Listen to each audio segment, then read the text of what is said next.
सानो बिनाको घर भयो भने कस्तो होला? एकछिन विचार गरौँ न। चर्को घाम पुरा भित्र पस्छ, होरी बतास भित्र पस्छ, पानी र असिना भित्र पस्छ, त्यो घर बस्ने योग्यको हुँदैन। कति कठिन हुन्छ। यसै गरेर बुवा पनि घरको छानो जस्तै हुनुहुन्छ। बुवा नभए कति गाह्रो हुन्छ मान्छेलाई, त्यो महसुस गर्नुहोस्।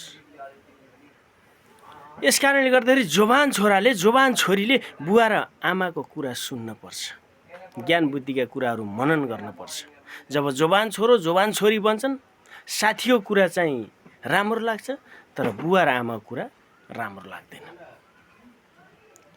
सुन हे मेरो छोरा छोरी, मैले भनेका कुरा ग्रहण गर र तेरो जीवन दीर्घायु हुनेछ।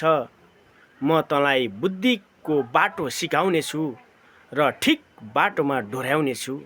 त हिँड्दा तेरो पाइलाहरू अड्कने छैनन्, त दौड्दा त लरबरिने छैनस्। कस्तो भरोसाको कुरा छ हेर्नुहोस् त।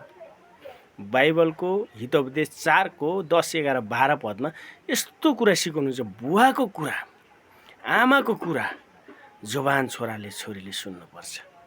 यदि सुन्दैनौँ, हामी अटेरी हुन्छौँ भने हाम्रो जीवन कठिनाइमा पर्न सक्छ। बाइबलले यति सुन्दर कुरा सिकाउँछ कि बाउ छोराको सम्बन्ध अझ गाढा बनाउन सिकाउँछ। परिवार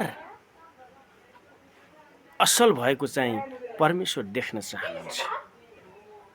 तपाईँ बाइबल पढ्नुहोस्, तपाईँ असल हुनुहुन्छ, तपाईँको परिवार असल हुन्छ, तपाईँको समाज असल हुन्छ, तपाईँको देश असल हुन्छ।